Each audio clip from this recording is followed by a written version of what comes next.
Maing mudto na usab kanatong tanan Luzon, Visayas ug Mindanao. Mayong mudto Philippines, mayong mudto world, mayong mudto universe. Sada na punta mga higala nining atong tulumanon sa kahanginan. C.O.N.A. Catechesis on Air og ako lang gihapon kini inyong ubos nga alagad Reverend Padre Edwin Academia Acab. Abi no adlaw na usab karon nga Sabado, Pitsa 21 na kini sa bulan sa Hunyo tuig 2025. Nahala no, may mudto na kanatong tanan ang hinaot kita gaana kitang tanan sa Kapiskay's Panglawas. Kumusta naman ang atong mga lay ministers? Kumusta na no? Mga hinaot kita nga ang atong mga lay ministers mga higala madasigon no? Madasigon paghihapon sa pagpangalagat. Kadili biya pud lalim mga higala ang pagka-serbisyo sa lay ministers no kay mo man sila mo adto mo sila mo asdang didto mga higala sa mga lagyo nga kabaryuhan nga dili na namo maabot ng mga kaparian no. Sila mo ay mopakalawat dito, sila maoy magpasabot sa mga tao kabahin sa pagtulunan ni Kristo ug daghan pang uban no. Daghan kay silang mga dako kay gikatabang kanato atong mga lay ministers ni gala na nga ampo ginato ha ang atong mga lay ministers sa ilahang panerbisyo no. Dako jud kayo gikatabang ang atong mga lay ministers, dili basta-basta ng ilahang natabang no. Kuan gyud kanang gitawag nato sa English og very fruitful ang ilahang serbisyo ngadto sa mga tao o sa Dios inga maniana. Kung ato pa dayon nga timbayaon mga higala ug may mudto ng atong mga church workers, ang atong mga church organizations, ang atong mga church mandated organizations, mga lay movements, mga kining gitawag mga lay renewal movements ug daghan pang uban no. So keep up the good work ha. Padayon gyud ta mga higala sa atoa nga mga pagpangalagan no. Kaming mga kaparian mga higala padayon lang gyud mi no. Bisan pa og medyo usahay kapoy-kapoy gyud mga higala tungod sa kadaghan sa mga schedule pero padayon ra gyud mi mga higala. Walay luya-luya ning amoa no. Way luya-luya hangtod nga maluya gyud tinuod. Ako dayon nga timbayaon nga higala no atong talahorong obispo Bishop Julito B. Cortez no. Bino busy na karon mga higala ang diocese og Ipil sa ilahang pagdawat unya sa ilang bag-ong obispo no. Ang atong obispo diri sa ang bishop elect nga taga Dumaguete, Diocese of Dumaguete, si Bishop-elect Glenn Corsiga. Ayan, no? So, padayon lang yun gihapon mga higala nga itong pag-ampo alang kanila. No? Galing lang kay Agosto 14 mga higala. Pagkalisuda kay may tag ibutang na itong huybis na mga higala pagkaugma, Bernis dayon murag apiki gyud kayo. So, bana nga mangandoy lang yun nga makaantutaan na pero murag maglisod yun. Kay layo magud mga higala, layo ba? Ano, muna siya, no?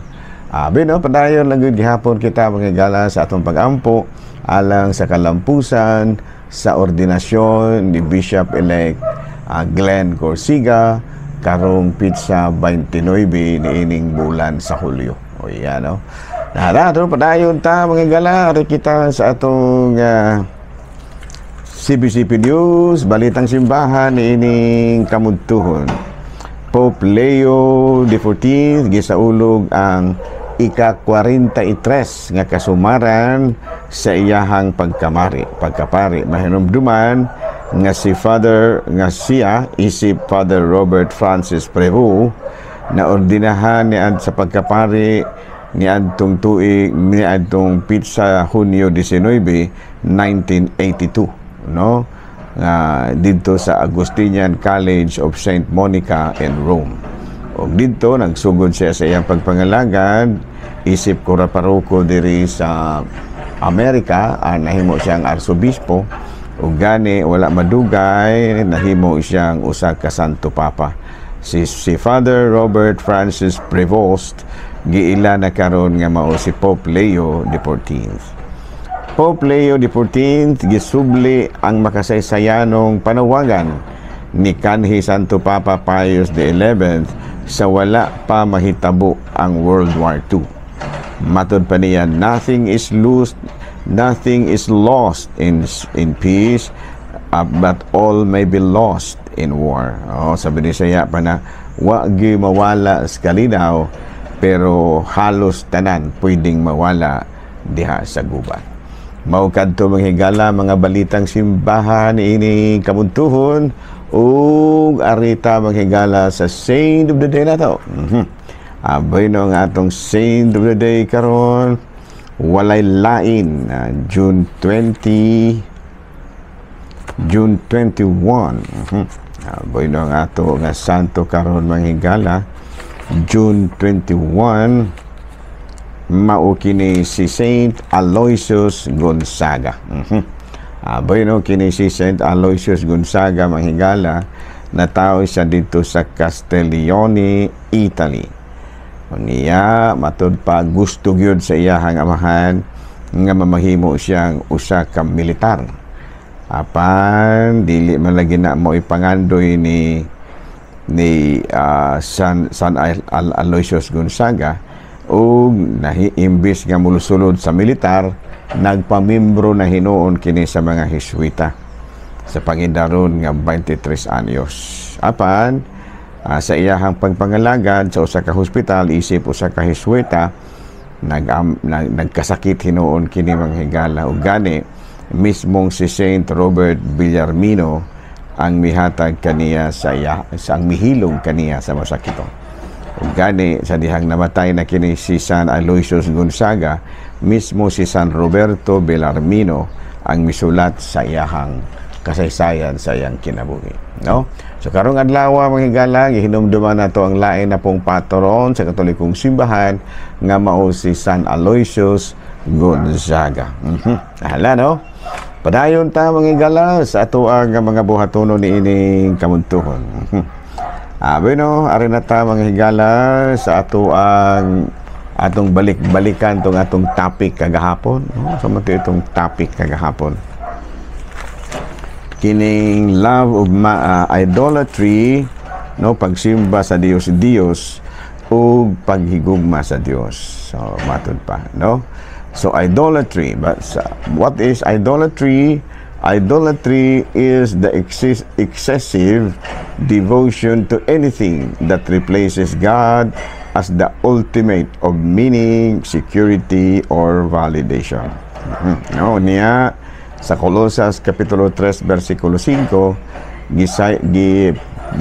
gipalayag ni San Pablo ang iyahang panahom kabahin sa pagsimba sa mga Dios. Busa miingon siya, busa pat siya ang kaibog nga kalibutanon nga anaa kaninyo sama sa pagpakighilawas, kalawayan, kaulag, daotang kailibgon ug kahakog. Kay ang kahakog usa ka paagi sa pagsimba sa Dios. Ato pa gipadayag ni San Pablo ang iyahang mga panghuna-huna kabahin sa pagsimba sa Dios. Pero kita karon in modern times wala lang ta kabalo, pero aduna day po puruhan nga nakasimba kita og Dios. Kining gitawag og sa in English og idols, no? Nya ang pagsimba sa Dios idolatry. Ayan, no? Bueno, matod pa sa modern, there are many modern forms of idolatry. Unsa man ang number 1, idolizations of celebrities. Kana bang sobrang pagdayig sa usa ka politiko o baka usa ka artista nga murag ato na hinuon silang gipaka-Diyos kaysa Diyos. Murag ato ba silang gipalabi, no, gisimba matod pa kaysa Diyos. O number 2 is consumerism. Mao gihapon kining consumerism mahigala kana bitaw walay puas nga pagpangita og salapi aron makabaton og daghang mga kabtangan o baka bahandi, no? Mura bag ang example ginaana mahigala kana bang dili na musibba tungod kay nangita og kwarta, no? Dili na mugahin og panahon sa pagampo tungod kay nangita og kwarta. Mo ginay usa sa mga modern idolatry nga nagpanghitabo karon, no? modern idolatry. Unya matod pa dili kini maayo alang kanato, no? Kay naman tungod kay ang mga idols nato dili man na mo makatabang kanato panahon sa atong kalisod. No, ang ato man gyud gihapon Ginoo mo ay atong duolon. So na nga di gyud maayo. Number 3 nga form of idolatry in modern times is nationalism. No, sa ato pa kining sobrang pagmahal sa nasod nga andam na kahinuon pagsupak sa kaubuton sa Dios.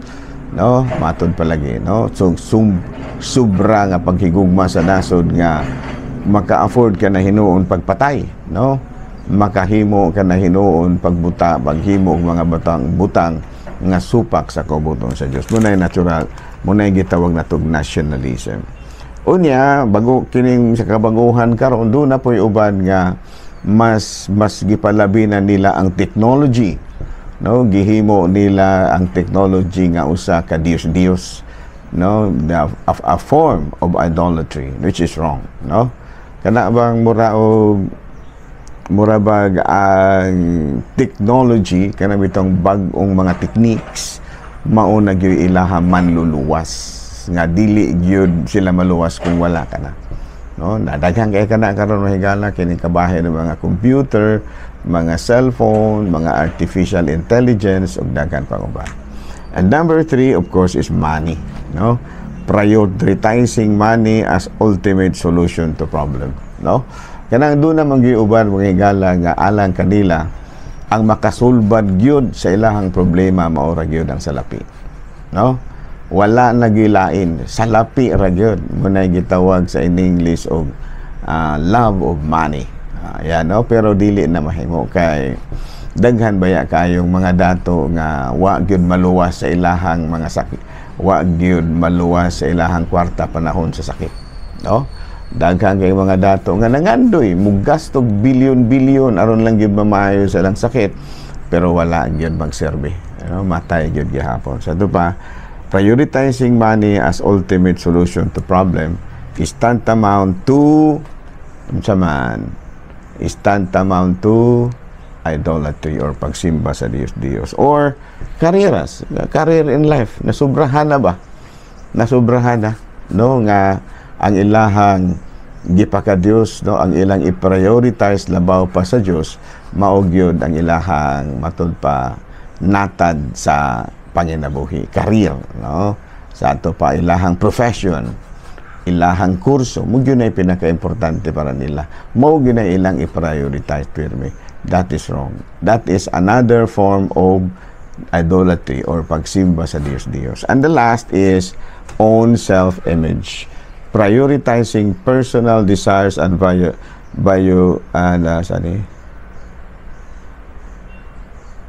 validation over following God's will. Yeah, no? So essentially, it's anything that takes precedence over one's relationship with God. No, sa ato pa, katong akong gipanghisgutan mo gito mga modernong pagsimbas Dios. No, kanang uban nga gipanghusgatan sa mga laing relihiyon, dili na siya relevant karon. No, dili na relevant karon. Ang modern idolatry mao kining idolization of celebrities, consumerism, nationalism, kining technology, money, careers, and on self-image. Ingon na niya, no? Sa ito pa, mga laing relihiyon, napilit sila aning ilahang mga pagtulunan kabayan sa Diyos, which is sometimes, murag, wa sila kabantay nga na de bag-ong paagi sa pagsimbas mga Diyos. Okay, klaro? Bino, padayon lang gihapon kita mga higala. Ari kita sa lain nga topic. Another topic. So, ari na ta mga higala sa lain nga mga hilisgutan. Ang sunod natong hisgutan mga higala, kining kabahin sa kini bang doon naman gawin mo ingon mga higala nga nung musulod pa man kong simbahan nga makasala araman gihapon ko may pwede na lang ko musimbo. Ayaw, kaya nga naman ang simbahan, of course, ang simbahan kanang mura na sa hospital, no? Pareho sa nya na adto sa simbahan tanang klase sa sakit sa hospital, tanang klase sa sakit daan din ha, pero gidala sila diha sa hospital aron matambalan og mamayo. Pero muingon ka nga ang kuan kanang ang hospital dili na lang kamo sulod og hospital kay magkasakit ra man jud ka gihapon, ayaw dili na sa mao, no? Ang simbahan sama sa usa ka hospital nga dalangpan sa mga sa mga masakiton. O matud pa diri sa Lucas kapitulo 15 bersikulo 2, unya ang mga Pariseo ug ang mga magtutudlo sa balaod nagbagulbol nga nag-ingon kining tawhana nag-abi-abi sa mga makasasala ug nakigsalo pagani kanila. Sa ato pa sa simbahan giabi-abi gid nato ang mga makasasala, no? Aron nga sila magbago. Si Jesus matud pa nakiguban sa mga makasasala, wala siya mulmupuyo sa mga balay sa mga matarong. Matud pa ni Kristo sa Lucas kapitulo 5 bersikulo 32, wala ang kumuanhi alang sa mga matarong kung dili alang sa mga makasasala aron sila maghinulsol. Sa ato pa ang simbahan di ay sama kini siya og hospital, no? Nga maoy mutambal sa mga makasasala, mga masakiton, no? Gani atong basahon sa Colosas kapitulo 1 bersikulo 18, si Kristo ang ulo sa iyang lawas nga mao ang simbahan. Si Kristo makiguban kanato diha sa iyang simbahan og andam siya sa pagdawat kanato. O sa ato pa ang simbahan di ay magdalangpan sa mga makasasala aron sila makaamgo sa ilang mga sala ug magbasol ug magbago sa kinabuhi. So ayaw gyud ingon nga nung mosulod pa mo kog simbahan nga makasala ara man gihapon. O lagi. Pero sulod na gyud gihapon aron magiyahan ang imong kinabuhi. Naklaro? Nahala na. Dini na lang una takutob. Ako lang gihapon kini yung ubos nga lagad Reverendo Padre Edwin Academia Acab. Mayong mudto Pilipinas.